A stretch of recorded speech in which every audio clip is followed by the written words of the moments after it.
안녕하세요.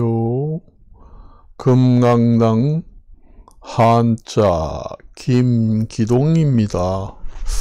오늘은 2023년 11월 오늘이 9일입니다. 제가 오늘 이제 뉴스를 이래 보다 보니까 제가 알기로는 제가 살아오면서 그 탄핵이라는 단어를 그 국회의원들이나 그 정치인들이 사용하는 걸 별로 보지를 못했습니다. 그래서 그 탄핵이라는 말을 그 단어 자체를 모르는 국민들이 허다하게 많았어요. 탄핵이 뭔지도 몰랐습니다. 그리고 탄핵이라는 한자도 어떻게 쓰는지도 모르고 그랬어요. 그래서 요즘에는 하도 탄핵이라는 단어가 많이 나와가지고 탄핵 툭하면 툭하면 탄핵 이렇게 나옵니다. 이게 너무 남발이 되는지 그거는 잘 모르겠지만은 이게 국무위원들도 이제 탄핵, 대통령도 탄핵하겠다. 이것을 법으로 탄핵을 너무 남발하는 것을 제도적 장치를 마련해야지 된다. 그 얘기입니다. 안 그래요? 그 국회의원을 국민들이 이제 총선을 통해서 국회의원을 절묘하게 뽑을 수는 없어요. 어떤 야당이든 여당이든 완전히 국회의원이 몰아주기식 국회의원으로 많은 그 석수를 야당이든 여당이든 한쪽으로 국회의원 수를 몰아주게 되면은 이러한 일들이 항상 벌어진다는 얘기예요. 국민들이 참 국회의원을 뽑을 때 절묘한 여당 야당의 그 마음대로 할 수 없게 야당이든 여당이든 서로 합의를 하지 않고는 그 어떠한 법이라든가 탄핵이라든가 발의를 못하고 통과하지를 못하도록 국민들이 절묘하게 그 야당 의석수, 여당 의석수를 그렇게 맨날 총선에서 뽑을 수는 없거든요. 그게 쉽지 않아요, 사실상. 그래서 한쪽으로 너무 몰아서 국회의원을 주게 되면은 이러한 문제가 생겨요. 툭하면 대통령 탄핵한다. 툭하면 국무위원을 탄핵을 한다. 그 탄핵을 하는 제도를 너무 남발을 하지 않느냐 이런 생각을 합니다. 저도 그래요. 그렇게 국회의원이 이제 발의를 해가지고 탄핵을 해가지고 법원에 가가지고 판결이 기각이 됐다 하면은 책임을 묻도록 법적 제도적 장치를 마련해야 됩니다. 이걸 그냥 놔두고는 우리나라의 그 정치 정쟁으로 인해서 국가 소모가 너무 발산되고 그 국력 소모가 너무 많이 들어가는 것 같아요. 민생이라든가 이런 문제에 집중을 하지 못하고 맨날 탄핵하다가 국력 소비를 점점 소비를 하고 결국은 국민들이 별로 해가 되는 겁니다. 그래서 야당이든 여당이든 국회의원을 국민이 뽑다 보면은 야당이든 여당이든 국회의원들이 한쪽으로 너무 편중돼 가지고 뽑을 수도 있습니다. 그럴 경우를 대비해서 법적으로 심사숙고를 해가지고 탄핵을 할 수 있는 법적 제도적 장치를 마련해야 된다. 그렇게 얘기를 하는 겁니다. 그리고 탄핵을 발의를 해가지고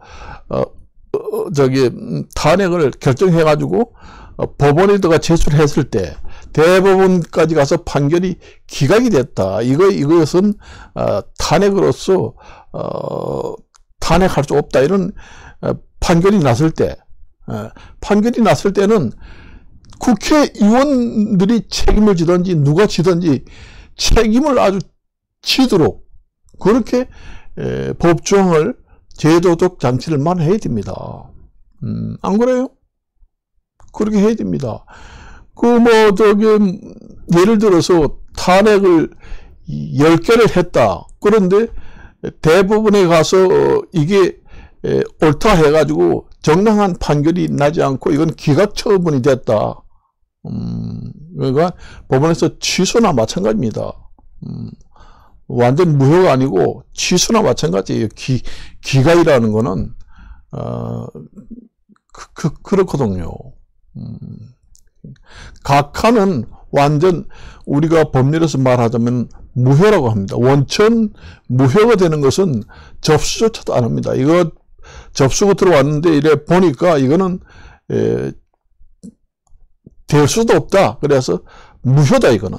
했을 때는 무효라고 안 하고 법원에서는 각하라고 합니다.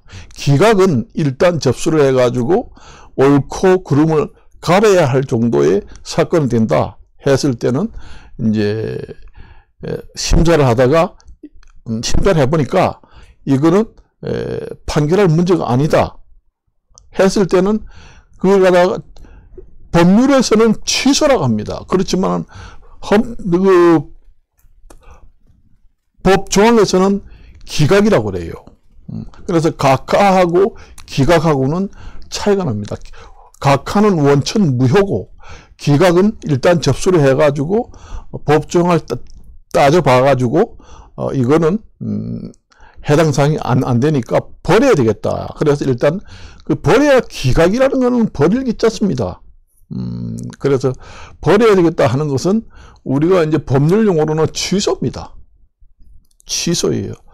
취소는 이제 말하자면 상대방이 이제 취소 신청을 해야 이제 취소가 되지만은 법원 자체에서 취소를 하는 겁니다. 기각은. 그리고 기각이 돼가지고 그게 정상적으로 확정이 안 됐을 때는 국회의원들이나 누구든지 책임을 아주 엄중히 물어야 한다는 얘기예요. 만일에 10건을 탄핵으로 발의를 해가지고 법원에 제출을 했는데 확정이 안 되고 기각이 됐다 하면은 만일에 10건 중에서 한 60%는 한 40%가 40% 이상 기각이 되면은 국회의원들한테 책임을 져야 합니다. 발의한 국회의원 누구누구를 막론하고 그 탄핵을 처음부터 시작을 한 사람한테 책임을 엄중히 물어가지고 완전히 그 국회의원 완전히 파면을 시키든지 그런 정책을 만들어 놔야 돼요. 제도적 장치를 만들어 놔야 됩니다. 제가 봤을 때는 이것이 그대로 만일에 제도적 장치를 마련하지 않고 그냥 놔두면은 맨날 탄핵 하다가 민생 정치에는 총력을 쏟아야 되는데 그 나라의 그 국력이 완전히 분산되고 국력 소비만 되는 것 같아요. 그리고 탄핵을 10건 했다고 그러면은 최소한 70% 이상 확정이 돼서 옳다 해가지고 이거는 정당이 탄핵을 해야 된다 했을 때는 처벌하지 말고 70%가 안 될 때는 엄중하게 만일에 69%라든가 만일 60%라든가 거기서 기각된 것이 30% 이상이 되면은 국회의원들이나 누구나 엄중히 책임을 묻고 전부 다 파면을 시켜야 하는 그런 제도적 장치를 마련할 것을 제가 제안을 하고 그렇게 해야 됩니다. 옛날에는 이제 총선을 할 때 국민들이 야당 여당에 절묘하게 그 국회의원 수를 절묘하게 뽑아가지고 야당 여당이 합의를 하지 않고서는 어떠한 법률이나 탄핵을 한쪽 정당이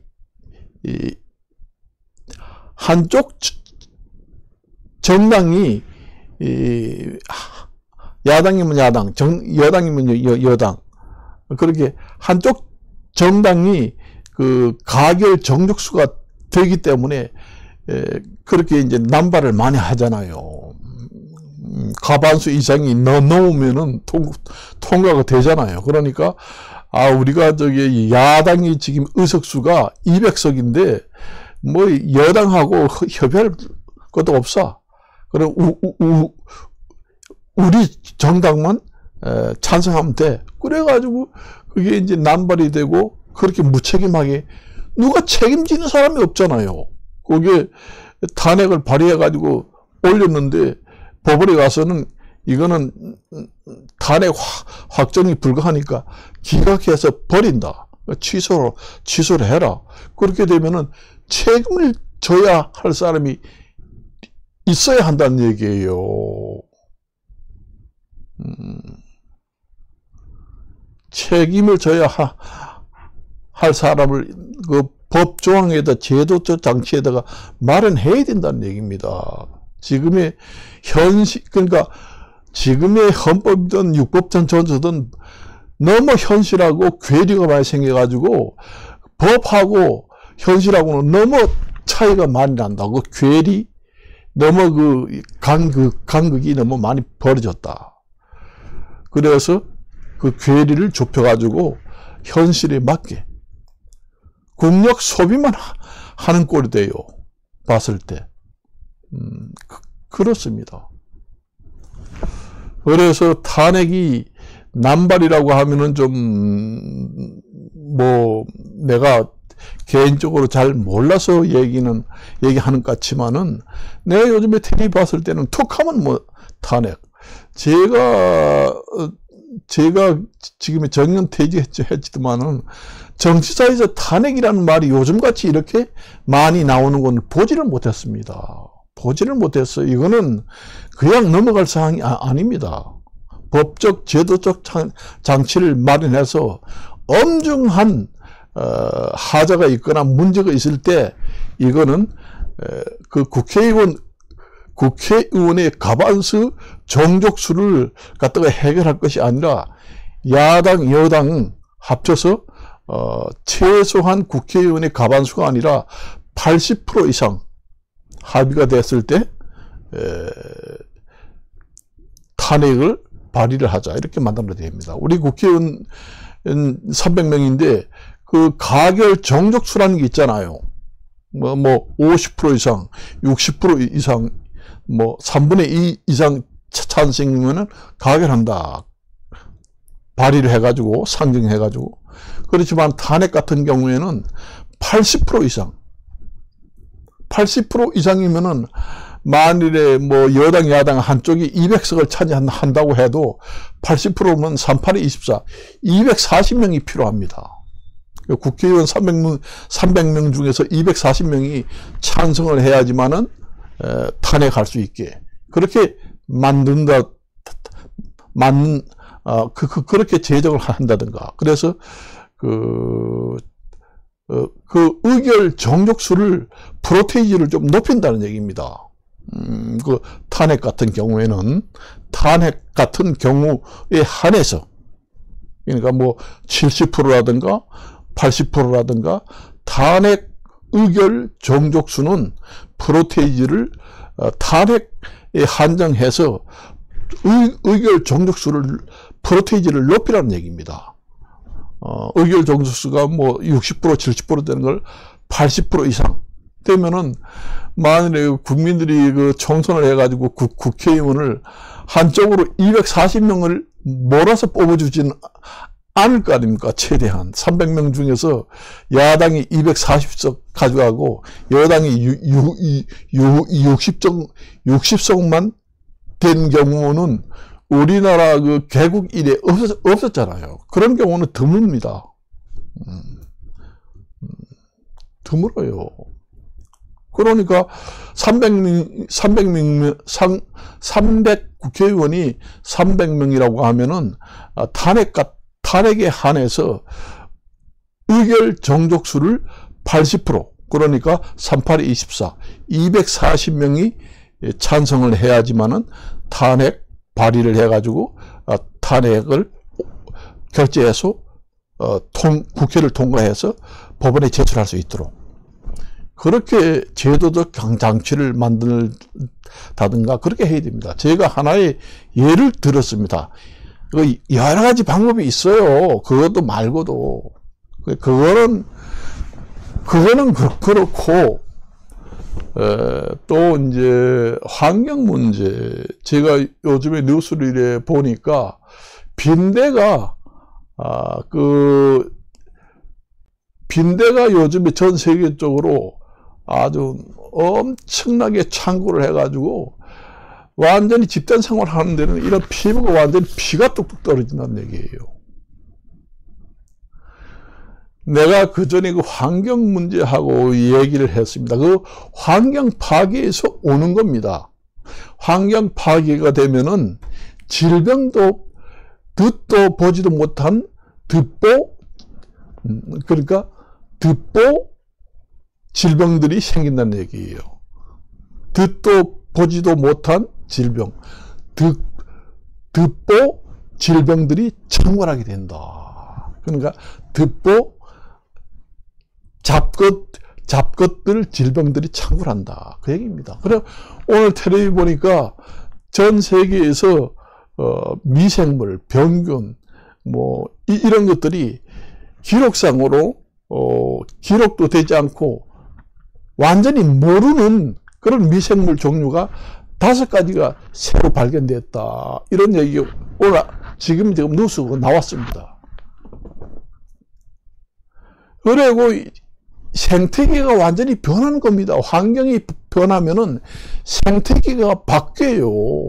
사람도 지금의 생태계가 바뀌잖아요. 중국에서 이제 뉴스가 얼마 전에 나왔더라고요.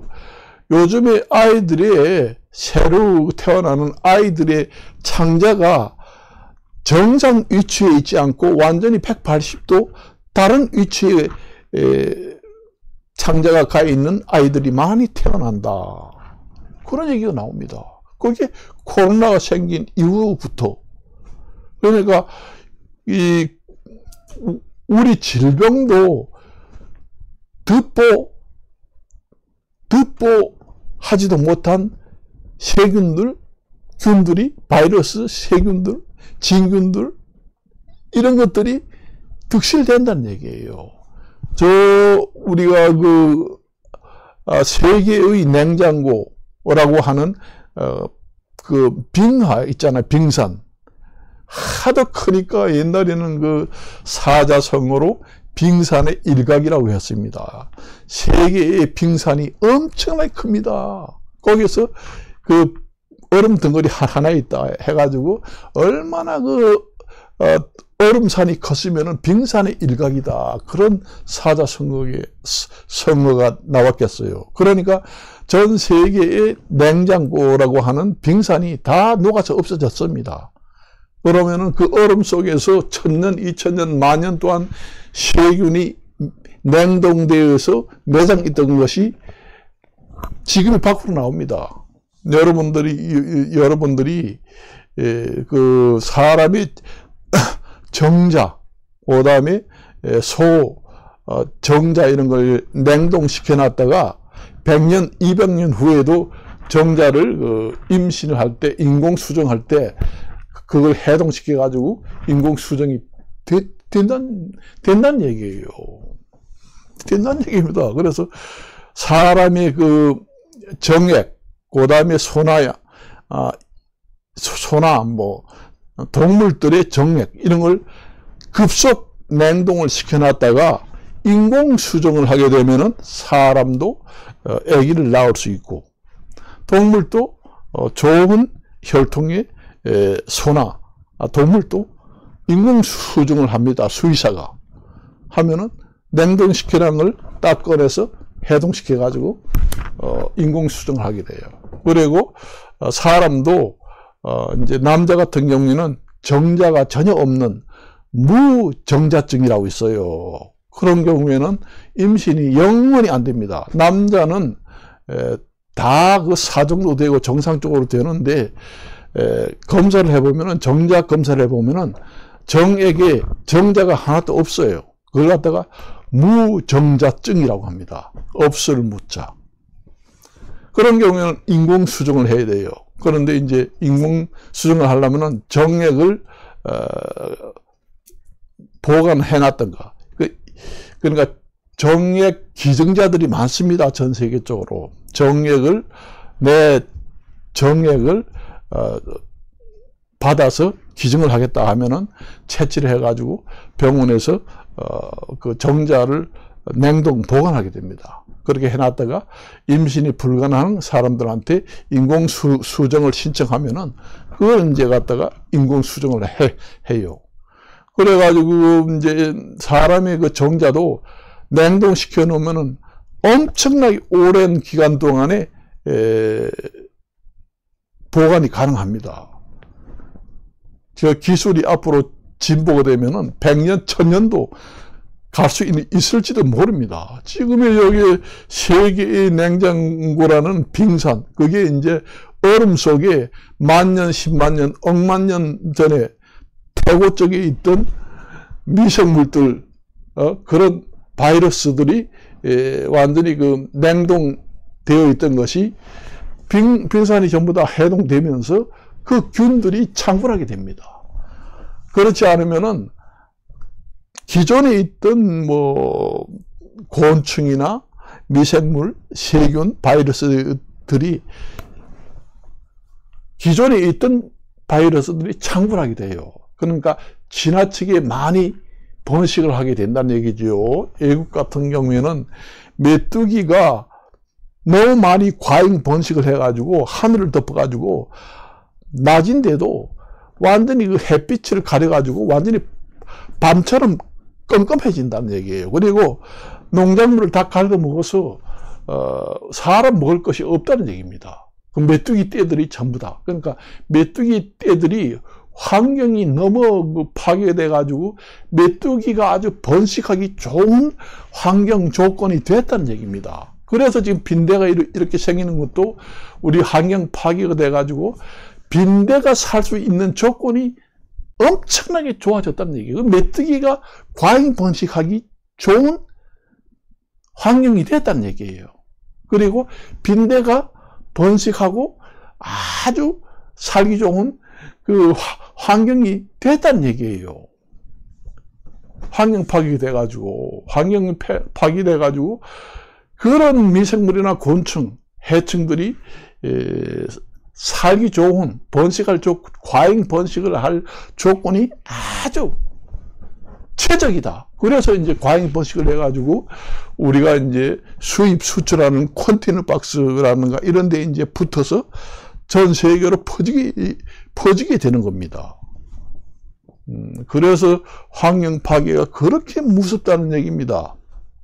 환경 파괴가 안 됐을 때는 메뚜기가 과잉 번식을 하지 못하게 기온도 높지 않고 비도 많이 올 때가 있고 적게 올 때도 있고 해가지고 적절하게 컨트롤을 해가지고 과잉 번식이 안 되도록 그 자연 환경이 자연 섭리에 의해서 컨트롤 타워 역할을 해가지고 적당히 번식을 하도록 만드는 것이 자연의 섭리, 환경, 정상 파괴 안 된 정상적인 환경에서는 됩니다. 그게 컨트롤이 돼요. 과잉 번식이 안 되도록. 빈대도 마찬가지고. 제가 환경학자는 아니지만 제가 한자 한문을 완전 터득한 공부를 아주 깊숙이 한 사람이에요. 그래서 우리나라 같은 경우에는 지금 R이 100%, R이 100%를 갖다가 지금 하려고 했는데, R이라는 거는 재생이라는 얘기예요. 리뉴어블이라고 하는 걸. 근데 이제 CF 100%, 우리나라 여러 가지 우리나라 조건을 따지고 우리나라가 감당하고 할 수 있는 우리나라에 걸맞는 그런 그 탄소를 많이 줄이고 환경 개선을 위해서 유엔에서 추천해주는 CF100% 모델을 우리는 적극적으로 우리가 탄소를 줄이는 에너지를 사용을 해가지고 환경 개선에 적극 참여를 해야 된다. 그렇게 하지 않으면은 세계적으로 불이익이 올 수도 있다. 이런 얘기를 하고 싶어서 얘기를 했습니다. 빈대약을 긴급 사용 허가를 냈다고 지금 텔레비에 나오는데, 그 곤충도 내성이 생깁니다. 사람도 그 내성이 생기잖아요. 우리가 코로나가 처음 들어왔을 때는 내성이 없기 때문에 사람이 걸리면 많이 죽었습니다. 그렇지만 자꾸 내성이 생겨요. 사람도 내성을 가지고 있고 곤충도 내성을 가지고 있습니다. 그래서 여러분들이 항생제를 많이 먹으면 나중에 죽을 병이 걸려가지고 약발이 잘 듣질 않습니다. 내성이 생겨요. 항생제에 대한 내성이 몸에 생겨가지고 병균이 들어오면은 죽지를 않습니다. 그래서 우리나라도 좀 전 세계에서 환경 개선에 동참을 해야 된다. 그리고 얼마 전에 그 텔레비를 보니까 우리나라 일회용 컵, 플라스틱 컵 이런 걸 사용 못하게 하다가 지금 사용 다시 하기로 했다. 그거는 참 잘한 것 같아요. 살기도 어려운데 그런 것까지 일일이 참기면은 살기 어렵습니다. 우리가 예를 들어서 내가 얘기하면은 농촌에 같은 데 갔으면은 살기 어려우면은 우리가 더러운 것도 먹잖아요. 마찬가지입니다. 전 세계 나라들은 환경 개선을 하려고 노력도 하지 않는데 크게 잘 살지도 못하는 우리나라가 손해를 보면서 먼저 환경 개선에 앞장설 필요는 없다. 결국은 국민들이 지금 먹고 살기도 힘든데 환경 개선에 너무 거기에다 집중하게 되면은 더 살기 어렵게 됩니다. 그래서 세계 환경 개선에 거기에 레벨에 맞추어서 걸맞게 같이 동등하게 환경 개선에 동참하는 것이 맞다고 저는 생각합니다. 전 세계 나라들은 탄소 배출을 많이 해가지고 지금 먹고 살기도 힘든데 지금 환경이 지금 신경 쓸 여지가 없다. 우리나라는 동참 안 해. 해가지고 막 탄소를 배출하고 플라스틱 이런 것도 많이 사용해가지고 버리고 그렇게 하는데 우리나라만 열심히 하면은 우리나라만 국민들만 손해를 보고 피해를 입는 겁니다. 그래서 전 세계적으로 상황을 봐가면서 거기에 맞추어서 동참을 하도록 하는 것이 적절하고 지금 현재는 그렇게 다시 원상복구를 해가지고 플라스틱도 컵을 쓰고 일회용 컵 쓰는 것도 지양을 하고 일회용 컵도 쓰라, 플라스틱도 쓰라 한 것은 잘했다. 그렇게 봅니다. 우리나라가 선도자로 제일 1등으로 앞서 나갈 필요는 없습니다. 그렇게 하는 국가들은 선진국이나 그렇게 하지 못 사는 나라들은 그렇게 하면은 먹고 사는 문제가 해결이 안 됩니다.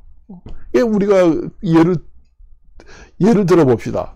돈도 없으면은 우리는 어떻게 살아요? 숟가락도 살 돈도 없으면은 손으로 갖다 칩 먹잖아요. 더럽거나 말거나. 안 그래요? 그래가지고 돈이 좀 있는 사람들은 이거 더러우니까 좀 깨끗한 숟가락 같은 거 좀 사가지고 먹고 목욕도 깨끗이 하고 아주 우리도 뭐 물도 나쁘니까 생수 최고, 생수 이런 걸 받아서 먹자 해가지고 점점 그렇게 좋은 것만 사 먹잖아요. 똑같습니다. 똑같아요. 그러니까 잘 살지 못한 선진국들이 앞장서서 환경 개선의 선두주자가 되어야 됩니다. 우리나라는 거기에 비하면 좀 덜하니까. 안 그래요? 그렇습니다. 그런 문제가 있는 거예요. 그래서 제가 오늘 여기까지만 말씀을 드리고 줄일까 합니다. 안녕히 계십시오.